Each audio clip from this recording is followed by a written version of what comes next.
Gandang umaga po sa ating lahat. At tayo po ngayon ay dadako na sa ating pag-aaral sa aklat ng propetang Zacarias or Zechariah. Buksan niyo po ang inyong mga Biblia sa Zechariah chapter 1. Aklat ni Zechariah. Ito po ang aklat na ito ay ika-11 na sa minor prophets. Nakaraan ating inaral ang Malakay. Nag-skip na tayo ng Zechariah kasi nais kong magbigay ng expository series sa aklat na ito dahil nga sa maraming kadahilanan na ating ibibigay mamaya. At si Zechariah po isa sa mga post-exilic prophet. Ibig sabihin, natapos na yung pagkabihag ng Israel or Judah sa bayan ng Babylonia at sila'y nakabalik na after 70 years. Sabi ng isang mangaral, ang buknaw ng Zechariah ay kilala bilang Little Isaiah.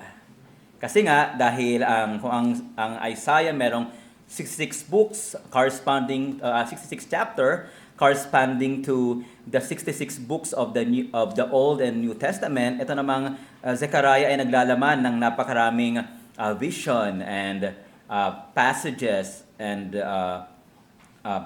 proclamation tungkol sa paparating na Shepherd King ang ating Messiah. So basahin natin ang Zechariah chapter 1 verses 1 to 6. Ito po ang di nagkakamaling at walang pagkakamaling salita ng Diyos sa salinang ang bagong ang Biblia. Nang ikawalong buwan ng ikalawang taon ni Dario, dumating ang salita ng Panginoon kay Zecharias na propeta na anak ni Berechias, na anak ni Ido na propeta na sinasabi, ang Panginoon ay galit na galit sa inyong mga ninuno. Kaya't sabihin mo sa kanila, ganito ang sabi ng Panginoon ng mga hukbo. Manumbalik kayo sa akin, sabi ng Panginoon ng mga hukbo. At ako ay manunumbalik sa inyo, sabi ng Panginoon ng mga hukbo. Huwag kayong maging gaya ng inyong mga ninuno na sa kanila'y sinabi ng mga unang propeta, ganito ang sabi ng Panginoon ng mga hukbo. Manumbalik kayo mula sa inyong mga masamang lakad at sa inyong masamang gawa. Ngunit hindi nila ako pinakinggan o pinansin man, sabi ng Panginoon. Ang inyong mga ninuno, nasaan na sila? At ang mga propeta, nabubuhay ba sila magpakailanman? And then verse 6, ngunit ang aking mga salita at mga tuntunin na aking iniutos sa aking mga lingkod na mga propeta, hindi ba inabutan ng mga ito ang inyong mga ninuno? Kaya't sila'y nagsisi at nagsabi kung paano ang iniisip na gawin sa amin ng Panginoon ng mga hukbo, ayon sa aming mga lakad at ayon sa aming mga gawa, gayon ang ginawa niya sa amin. Ang damo ay natutuyo at ang bulaklak ay nalanta, ngunit ang salita ng Diyos ay mamalagi magpakailanman. Manalangin tayo. O Panginoon, sa aming pag-aaral or introductory sermon or teaching about the book of Zechariah, dalangin namin na maaring hindi familiar ito sa amin, pero dalangin namin na samahan nyo kami, bigyan nyo kami ng karunungan, bigyan nyo kami ng kapakumbabaan din kung paano namin uunawain ang bawat salita dito dahil ito ay ang mga salita ng buhay. At nawa makita pa namin ng higit ang kaluwalhatian ni Kristo na ipinangako sa lumang tipan. Ito'y magsilbi sa amin na magbunsod sa amin na ibigin pa si Kristo, ibigin ang aming Panginoong Yesus. At nang sa gayon, bawat tao ninyo nandito ay mabunsod pa tungo sa kabanalan at ang mga kaibigan namin na wala pang pagtitiwala sa aming Panginoong Kristo ay tumawag tungo sa kanilang kaligtasan. At nawa ang inyong mangaral ngayon ay tulungan nyo na mangaral ng may katapatan at kalakasan. Purihin ka nawa, Ama, itong aming dalangin sa ngalan ni Jesus. Amen. Nung nakarang linggo, katulad ng mga naunang sona ni Marcos,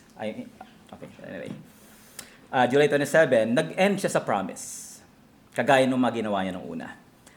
Sabi sa Inquirer.net and other news agency, nangako daw si Marcos ng reforma sa pagtatapos ng kanyang termino.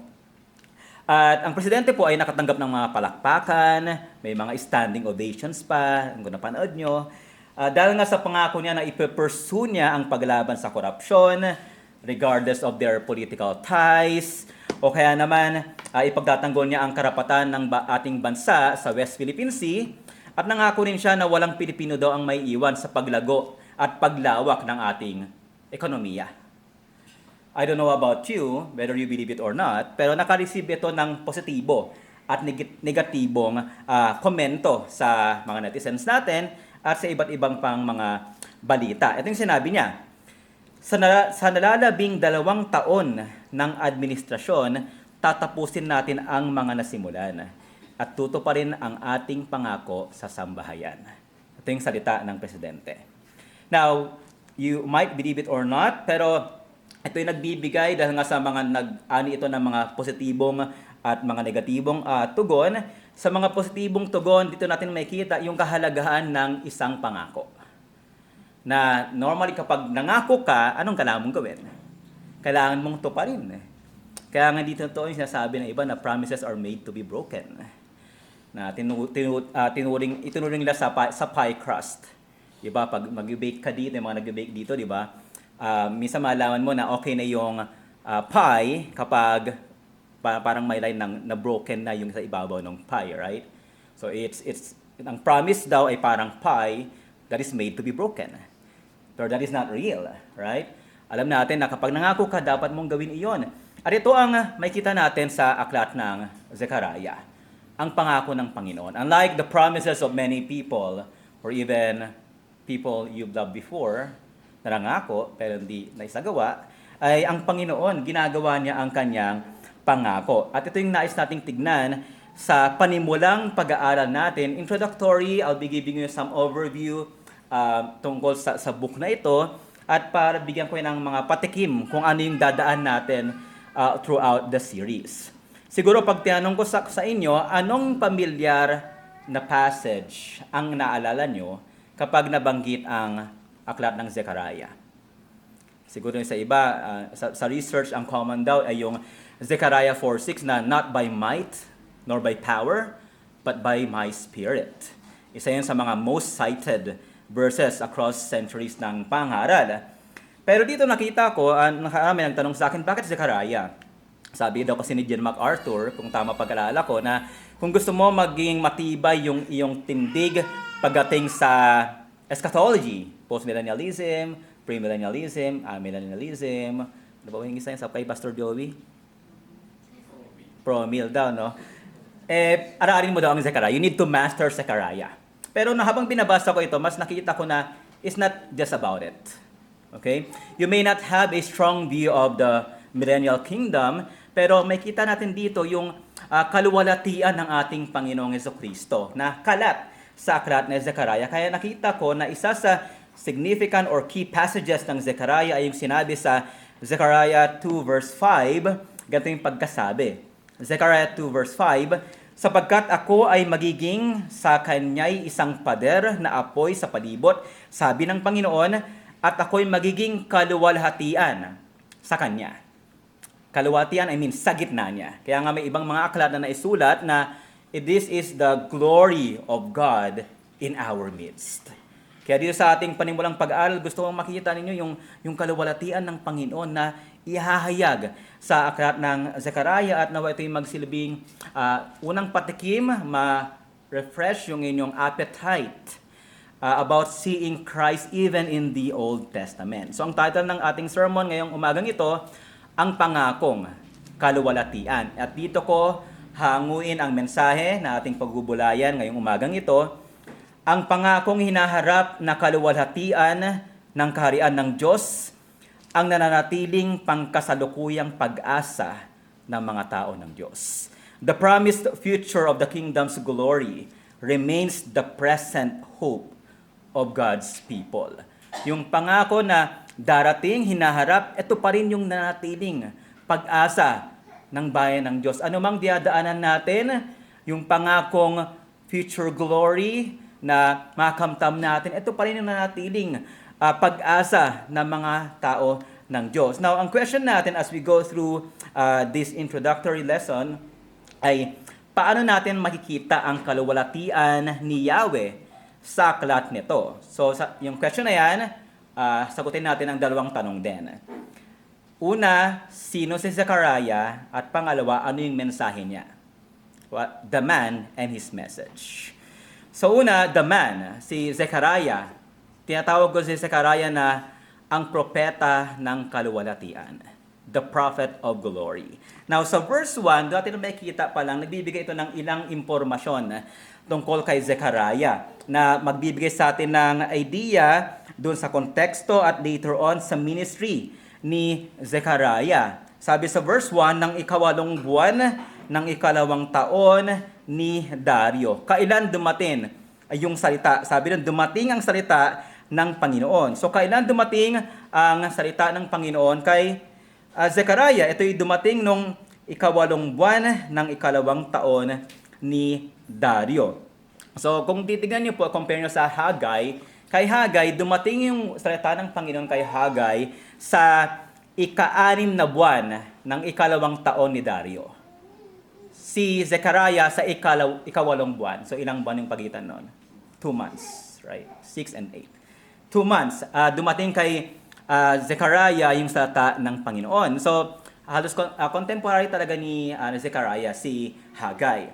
Now, may bigay pang detail dito na 2 taon ni Dario. Si Dario po dito ay hindi yung si Darius the Mede na mababasa sa Book of Daniel. Iba po siya dito. Ang tawag sa kanila sa history ay si Darius I or the first, Hystaspes ang tawag sa kanya.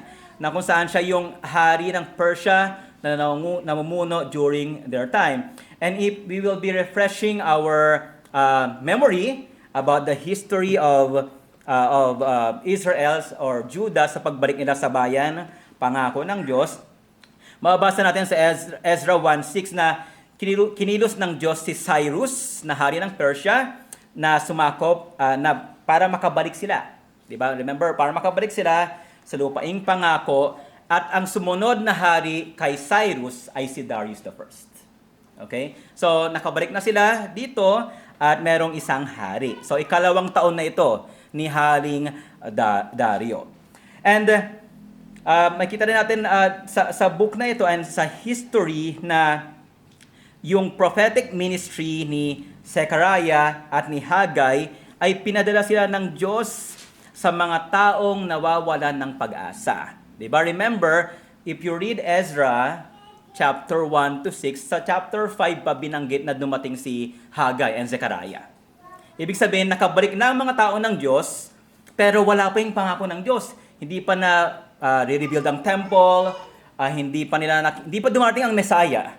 So parang ang tanong nila, nasaan na ang Messiah? Nasaan ang pangako ng Diyos? Kaya si Zechariah ay dumating sa panahon na ang mga tao ng Diyos nawala ng pag-asa. At ang ilan, dahil po sa kawalan ng pag-asa, sila ay nadadala sa kasalanan. Nagdududa sila sa pangako ng Diyos. Bumibitaw sila sa pagkapit sa pangako ng Diyos. Kaya nga ang mga tanong mabasahin niyo yung Haggai, Zechariah, and even Malachi, right? Na ating inaral last time, ang mga tanong nila, nakabalik na kami sa lupang pangako, pero nasaan na ang pangako ng Diyos? Na parang nangako ang Diyos, hindi naman niya tinupad. Ganun na ang thinking ng mga tao ng Diyos. Pero ganun pa man, sa verse 1 din, nagbigay dito ng clue, ng idea na hindi ang Panginoong Diyos ay matiling tutupad sa kanyang pangako. Take note, si Dario po ay isang hari. Pero ang binasa dito, nakalagay ng 8 buwan ng 2 taon ni Dario. Sa chapter 7 pa babanggitin doon na ni Haring Dario. Bakit kaya hindi sinabi ni Zechariah na Haring Dario? Para ito ipakita na during their time, ang tunay na hari ay hindi si Dario. Ang Panginoon pa rin. Kaya later, yung favorite na title ni Zechariah patungkol sa Panginoon ay babanggitin niya ng napakaraming beses. So it is not named after the king, yung time after the King Dario, but after Dario, para ipakita sa kanila na there's only one King and Lord for the people of God. At ayun ay si Yahweh. So, kailan dumating yung panahon ni Dario, kanino galing yung dumating na salita. Ito sabi sa verse 1. Sabi sa verse 1, ng ikawalong taon or ikawalawalong buwan ng ikalawang taon ni parang tongue twister, no? Buwan ng ikalawang taon ni Dario, dumating ang salita ng Panginoon. Panginoon, at sa verse 3 binanggit yung detail ng verse 2 and 3 and on. Binanggit dito. So, ito yung mula sa Panginoon ng mga hukbo. At isa sa favorite na title ni Zechariah tungkol sa Panginoon is yung title na The Lord of Hosts. Panginoon ng mga hukbo. And 46 times na ginamit dito ni Zechariah sa aklat na ito, yung katagang iyon. At kung bilang sample sa chapter, verse 3, 3 beses na binanggit dito yung salitang Panginoon ng mga hukbo. Di ba? Pag binasa natin, kaya sabihin mo sa kanila, ganito ang sabi ng Panginoon ng mga hukbo, manumbalik kayo sa akin, sabi ng Panginoon ng mga hukbo, at ako'y manunumbalik sa inyo, sabi ng Panginoon ng mga hukbo. Bakit pa ulit-ulit si Zechariah dito? Di ba ito parang vain repetition na, si Zechariah nagko-commit ng commandment violation. He is repeating the name of the Lord in vain. Hindi iyon. Sabi ni Matthew Henry, pinapakita dito yung authority at yung obligation ng demand na manumbalik ang bayan ng Diyos. And also yung validity and the value of promise. Na yung pagsabi ng ang Panginoon ng mga hukbo, ito yung consideration ng almighty power ng Diyos, His sovereign dominion, na kailangan ang mga nakikinig sa salitang ito ay tumugon ng may pagsisisi at pagtitiwala sa Kanya. At sabi pa ni Matthew Henry, it is very desirable to have the Lord of hosts, our friend, and very dreadful to have Him our enemy. So pinapakita dito ni Zechariah, anumang kinakatakutan nyo, ang kalaban nila ang the Lord of hosts. At kung kaibigan kayo ng Panginoon, makakaasa kayo that He will help you, He will protect you, because He is the Lord of hosts. Kaya kinakailangan nilang bumalik sa Panginoon ng mga hukbo. Diba, tinawag ko si Zechariah na the prophet of glory. He is the prophet of glory because the word of God came to him. And it is the word of the Lord of hosts. Now, kanino dumating ang salita ng Panginoon? Obviously, kay Zechariah. Right? Sa iba kasing mga, like ESB, I'm not sure, ESB or other translation, medyo nakakalito yung pagkakasunod-sunod eh. Halimbawa dito sa Tagalog Bible na meron ako, sabi dito, ang salita ng Panginoon kay Zecharias na anak ni Berechias, na anak ni Ido, ang propeta na sinasabi. Kaya merong nag-isip na ilan na nag-aaral na yung propeta daw ay si Ido. Di ba yung grandfather ni Zechariah. Pero sa pag-aaral and even sa Hebrew, makita nyo doon na kay Zechariah na propeta. Okay? Ito'y dumating kay Zechariah na propeta. Siya ang propeta ng kaluwalhatian. Paglilinaw lang po kasi meron sa New Testament na binanggit sa Matthew 23 verse 35 na merong binanggit doon na Zechariah na pinatay at pinaslang. Na maraming ilan na nagkamali na tinutukoy na yun si Zechariah the prophet. Okay? But mamali tayo kasi pag binasa niyo yung Matthew 23 verse 35, ang binanggit doon yung anak ni Barakias na si Zechariah na inyong pinaslang sa pagitan ng templo at ng dambana. Now, yung setting na yon ay tumutukoy sa panahon ni Jehoiada the priest. At yung priest na yon ay nabuhay before pa ng exile. Before pa ng exile. So, hindi po yon si Zechariah. Baka lang biglang yung mga familiar dito sumagi sa inyong isip na si Zechariah kaya yon ng prophet dito. So, hindi po. Iba po yung nasa Matthew 23 verse 35 dito sa propetang Zechariah. At nabanggit din sa chapter 2 verse 4 ng Zechariah na itong si propetang Zechariah ay tinawag ng Panginoon sa kanyang kabinataan. Hindi ko alam kung may asawa siya or may nililigawan siya during that time. Pero tinagawag siya ng Panginoon sa kanyang kabinataan. So kung yung sa timeline natin, baka sobrang tanda ng Zechariah kung siya yung nasa Matthew 23 verse 35. At isa sa napaganda rito, ang pangalang Zechariah ay nangangahulugan na Yahweh has remembered. naalala ng Panginoon. Galing ito sa Hebrew word na zakar, which means remember. Yahweh remembers. Kaya dito, the Lord remembers His promise. And later, expound natin iyan. So ano pang matutunan natin kay Zechariah? Si Zechariah isang prophet, definitely. Nakareceive siya ng vision sa Panginoon. And then, siya ay tatayo sa harapan ng mga angelic attendants to receive divine decrees sa 8 visions na makikita natin from chapter 1 hanggang sa chapter 6. Prophet. Ikalawa, si Zechariah ay isang pare. He is a priest as well. Sa Zechariah 6, siya ay nakatanggap, siya ay merong active participation sa mga rituals. Okay? Hindi po siya passive observer ng vision na matanggap dito sa aklat na ito. And so naging active participant siya na ginamit ng Panginoon para i-perform yung ilang mga priestly act. Kagaya na lang ng pag-crown ni Joshua the high priest. Later, i-crown si Joshua the high priest sa book na ito para ipakita yung paghahari ng Panginoon. So Zechariah is the prophet. He is a prophet. Siya isang pari, he is a priest, and pangatlo, pero hindi siya king. Because there's only one who is the prophet, priest, and king. Si Jesus yun. Pero, meron siyang ginawa, parang isang hari. He impersonated the Messiah. Yung parang, nag-action na parang siya yung hari. Sa chapter 11, mabasa natin doon, nag-play siya ng part ng isang Messiah na birang an ultimate priest king na nag-act siya bilang isang good shepherd na mag-iingat sa mga tao ng Diyos. So dito pa lang makikita natin, Zechariah as the man, a prophet, priest, and hindi king, nag-impersonate bilang king, his life is pointing kanino? Sa paparating na the prophet, the priest, and the king. Sino yon? Ang ating Panginoong Hesukristo. So even the man himself, Zechariah, the prophet of glory, ay nag-point ang kanyang buhay sa Lord of glory, ang ating Panginoong Hesukristo. Kaya nga si Zechariah, kailangan niyang maging matapat sa pangaral ng salita ng Diyos na dumating sa kanya.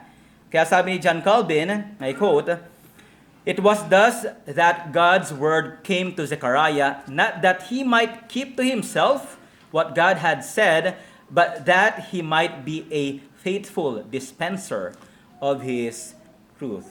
End quote. So, bilang isang propeta, bilang isang pari, kailangan niya maging matapat sa pagpapahayag ng salita ng Diyos sa mga tao ng Diyos. At dito din during the time ni Zechariah, naitayo ang temple. Sa Ezra chapter 6, naitayo ang templo ng Diyos. Kung mabasa yun sa Zechariah 6, Ezra 6, ay sa ika-6 na taon ni Dario. That's 515 BC, naitayo ang templo ng Diyos. So, in a sense, naging successful ang preaching ministry ni Zechariah. Nagkabunga. Naitayo yung tinatawag na Second Temple of Jerusalem bilang initial na down payment doon sa pangako ng Diyos. Pero gaya ng mababasa natin sa history, sa Ezra and sa Nehemiah, later ay kahit na itayo ang templo ng Diyos, magre-relapse sa kasalanan ang bayan ng Diyos.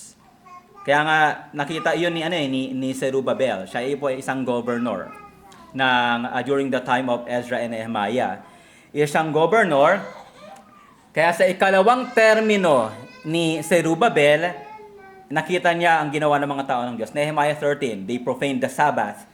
Nakipag-intermarry sila. At yung mga priests, inabandon nila yung mga gawain nila. So napabayaan nila ang templo, nabigo yung second generation na ipagpatuloy ang religion basically ng Israel bilang worshipper of Yahweh. Kaya sinabi ni Nehemiah, then, doon na, bakit ninyo pinabayaan ang bayan ng Diyos? So, kahit nakita natin yung initial down payment ng katuparan ng pangako ng Diyos na naitayo ang Second Temple, ang malaking problema nila ay hindi natutupad yung pangako ng Diyos sa kanilang mga pag-iisip. Ang problema nila is yung kailang unreformed nature. Hindi na bago yung kailang mga puso. Kaya nga may nagsabi na, etong mga exile people na ito, nakabalik sila sa lupaing pangako, pero yung puso nila, nasa exile pa din. Nasa bihag pa din ang kailang mga puso. Maaring may ganun sa atin dito. Maaring kabahagi ka ng iglesia, umatin ka ng iglesia, nadala ka mula sa mundo tungo sa isang iglesia na nangangaral ng salita ng Diyos, pero baka ang puso mo nasa mundo pa din. Kaya hindi sila nakatanggap ng pagpapala sa Panginoon kasi they are in the promised land, in the promised second temple, pero malayo ang puso nila sa Diyos. Pero dun ba nagtapos ang istorya ng Israel? Hindi. Dahil sa ating ikalawang punto, kagaya ni Haggai, si Zechariah, they both pointed to the greater glory. Hindi nakamtam yon, kahit na itayo yung templo, hindi nakamtam nila yung glory na hinaasam nila. Dahil nabigo silang gawin yung kondisyon ng tipan, sa lumang tipan, na sumunod sa utos ng Diyos. Kaya nga sa ating ikalawang punto, the first point, we have seen the man, Zechariah, he points to the prophet, priest, and king of the New Testament. The second point is the message. Ano ba yung mensahe ni Zechariah? Ito yung pagbabalik ng kaluwalhatian ni Yahweh. Dito natin makikita na higit pa sa panlupang kaluwalhatian ang darating na ipinangako sa pamamagitan ni Zechariah. At dito po natin mas makita yung yaman ng mga prophecy about Christ dito sa aklat ni Zechariah. Para sa marami, I'm not sure if you have read Zechariah, mahirap daw siyang unawain. Kasi para siyang revelations na ang daming vision. Merong 8 vision dito nating isang explain sa ating series dito. Para siyang aklat ng Revelation na punong-puno ng hindi lang ng prophecy, kundi ng mga visions, mga pangitain. Like for example, meron itong mga flying scroll, ano pa ba, meron ditong mga, yung kandelero, sa Tagalog, sa English ang hirap banggitin nun eh. 4 na karawahe. So may mga visions na parang ang hirap unawain. Pero ganun pa man, kagaya ng Revelation, na malinaw ang message nito, despite doon sa mga visions or mga symbolic imagery na makikita natin, malinaw pa rin ang mensahe ni Zechariah. Nawa hindi yan mag-discourage sa atin to read Zechariah, even in the Old Testament. Dahil si Zechariah, unlike yung mga typical na mga pre-exilic prophets, nag-focus sila sa panahon nila during their time, pero ang central na task ni Zechariah ay para i-reorient ang pananaw ng mga tao ng Diyos na nakabalik na from the exile, para tignan nila yung promise na restoration. Kaya nga sasabi ng ilan, napakahalaga ng Zechariah pagdating sa eschatological vision. Pag sinabing eschatology, ito yung last days, yung vision na sa mga mangyayari. Pero napakasimple lang ng Zechariah. So sa Zechariah 1-8, makita natin dito yung call to repentance. Next week natin yun pag-aaralan. And then pagdating sa 1 verse 4 hanggang sa verse 8, yung 8 visions. Meron dong interlude about fasting.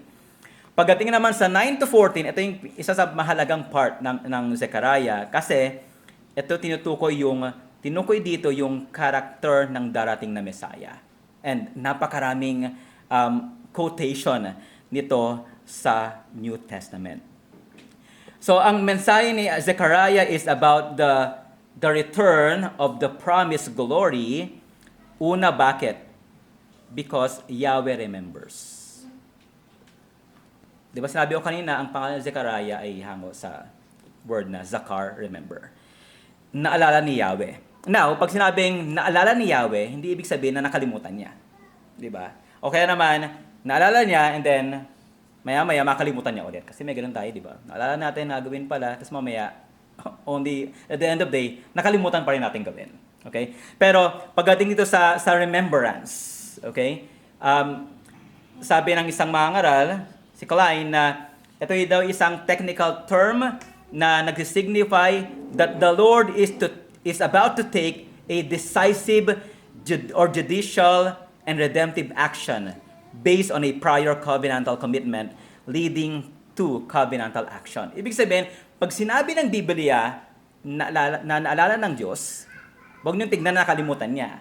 Ibig sabihin, kanyang gagawa siyang decisive action para italaga i-fulfill yung kanyang pangako ayon sa kanyang tipan na ibigay niya sa kanyang bayan. So nanatili pa rin ang katuparan ng pangakong kaluwalhatian dahil sa ipinahayag ng pangako ng Diyos. Hindi lang kay Moises, hindi lang kay Abraham, kundi para sa bayan ng Diyos. At dito sa Zechariah, ating makita kung i-stretch pa natin yung promise ng Panginoon. Makita natin ito, hindi nagsimula yung promise ng Panginoon sa lupa. In eternity past, nandun yung pangako ng Diyos. Dito mabasa natin yung, for example, sa Zechariah 6:12-13. Binanggit dyan yung eternal counsel o tinatawag ng mga theologian na the covenant of redemption.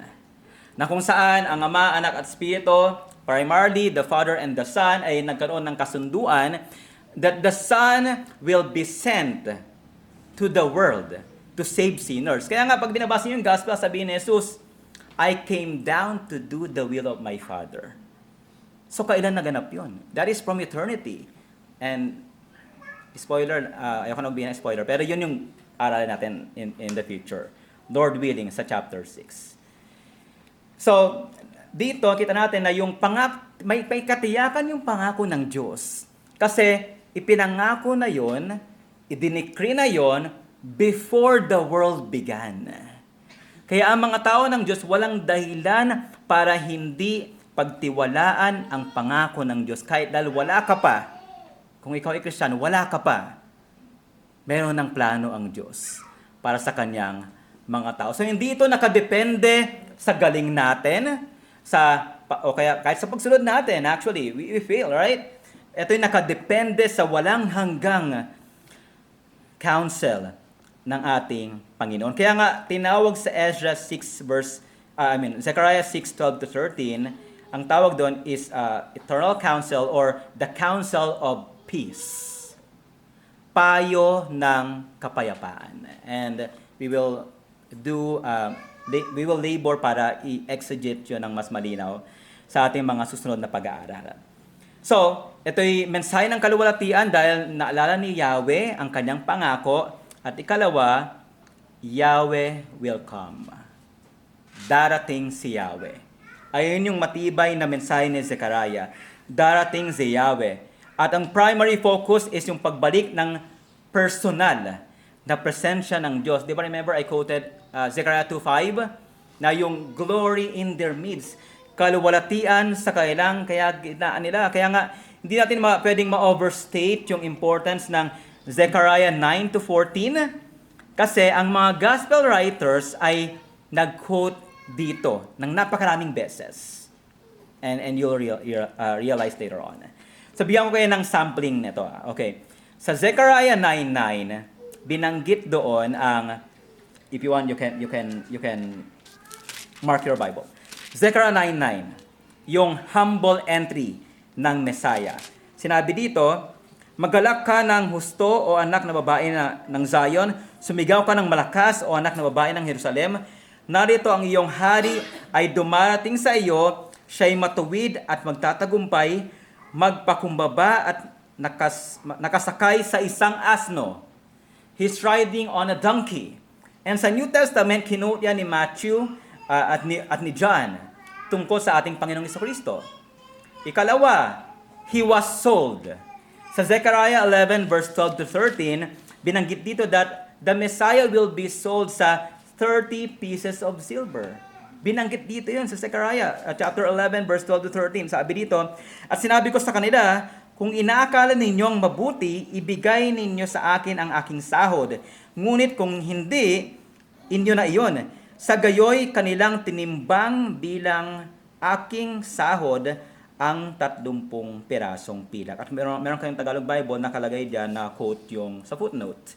Matthew 26 verse 15. Hindi lang yun. na-proclaim dyan yung humble entity ni Christ na siya pinagbili. Na-proclaim din dito yung he was pierced for our transgressions. Sabi sa Zechariah 12:10, ibubuhos ko sa sambahayan ni David at sa mga naninirahan sa Jerusalem ang espiritu ng biyaya at pananalangin, at kapag sila'y tumingin sa akin na kanilang inulos, at kailang tatangisan siya na gaya ng pagtangis sa ika-isa-isang anak, at umiyak na may kapaitan gaya ng pag-iyak na may kapaitan sa panganay. So, they will look to me on whom which they have pierced.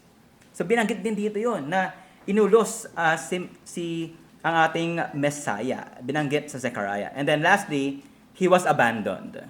Zechariah 13 verse 7. Sabi dito, gumising ka o tabak laban sa pastol ko at laban sa lalaking kasama ko, sabi ng Panginoon ng mga hukbo. Saktan mo ang pastol upang ang mga tupa ay mangalat, at aking ipipihit ang aking kamay laban sa maliliit. At may footnote naman sa ibang mga Bible na nakalagay doon, Matthew 26:31, Mark 4:27, na nangyari ito na nung si Jesus ay inaresto, ano ang ginawa ng mga disipulo? Nagsitakbuhan sila, they scattered. Ang sumunod lang ay si Pedro na inabandon din siya. At pinagkanulo din ang ating Panginoong Hesukristo. So, in this book, sa ating introductory lesson, nakita natin na the man Zechariah and his message ay tungkol kanino? Sa coming Messiah.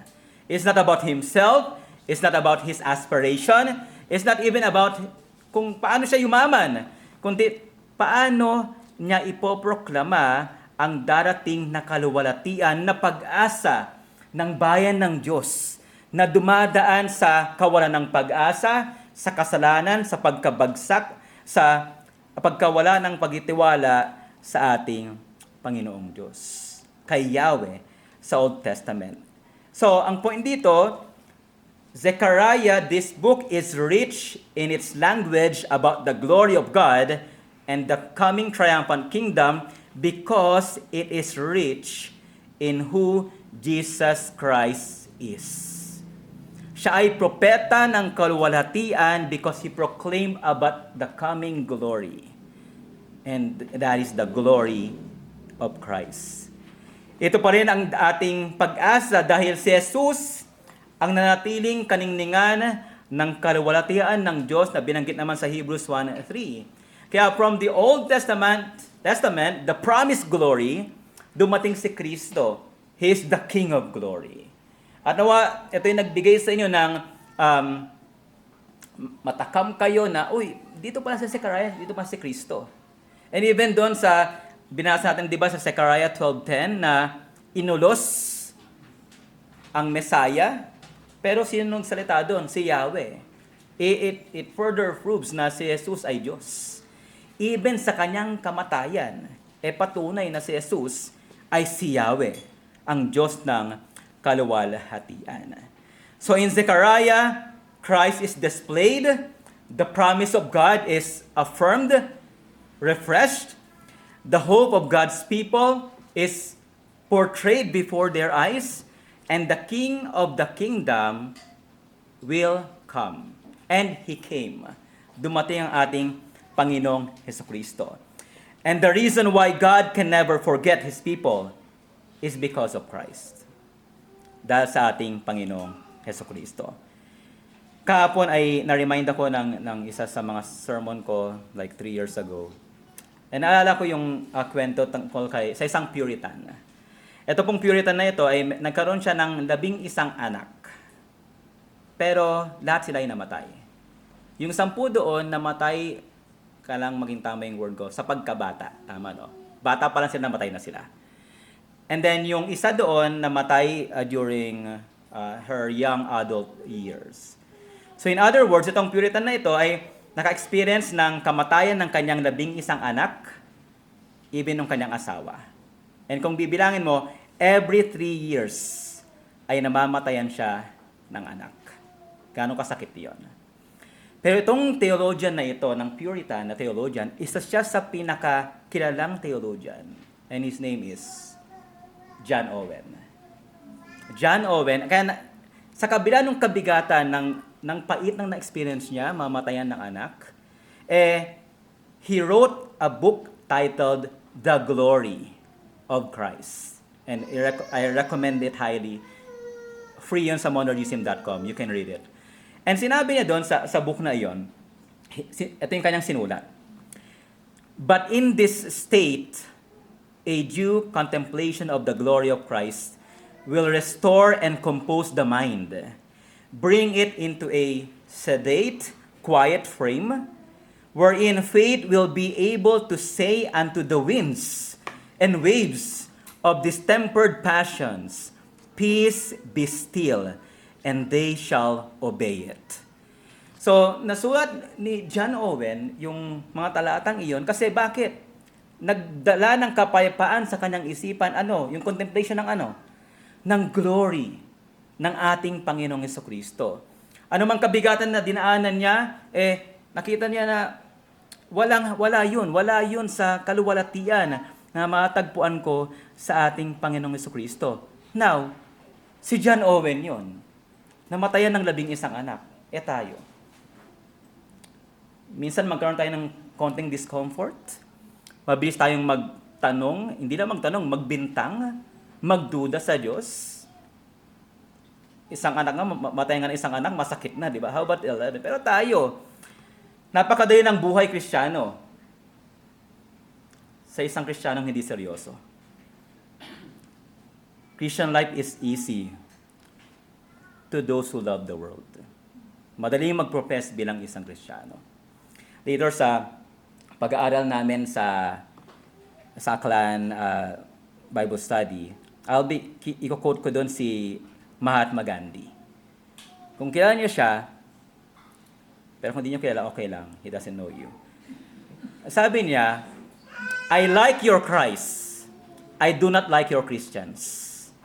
Your Christians are so unlike Christ. At naniniwala ko dahil sa kawalan natin ng contemplation ng glory ng ating Panginoong Jesucristo. Even yung ating testimony sa mundo ay naapektuhan. Minsan nga mas mukha pang, lumalabas sa ating bibig, mas mukha pang Kristiyano yung mga Christians kaysa sa atin. On how we act, how we portray ourselves sa mundo. Pero nawa, ito'y reminder sa atin. If that is true, nawa, malungkot tayo. At tingin natin sa Panginoon, O Lord, tulungan mo ko. Parang mas mukha pa itong Kristiyano, itong kaibigan ko sa akin. Na hindi naman Kristiyano, walang Kristo, walang kaligtasan. Ako na nagsasabing kilala kita. Bakit ganito ang buhay ko? Pero merong pag-asa because we have the hope of glory. And He is Christ the King. So as we go to our application, let me just give you two things here. So nakita natin sa Old Testament, even in Zechariah, na nakalat ang patungkol sa ating Panginoong Jesucristo. So let me challenge you na sa ating pag-aaral ng Biblia, nawa mas makita natin si Jesus. At isa sa questions na tumatak talaga sa akin when I was studying about preaching, yung dalawang tanong na binigay ni Brian Chappell every time we read the scriptures. And how we see Christ. Yung una ng tanong ay ito. When you read a passage, ang tanong mo, anong sinasabi ng talatang ito? What does the passage say about Christ who provides redemption? So if you read the passage, hindi familiar sa'yo, tingnan mo yung karakter ng Diyos.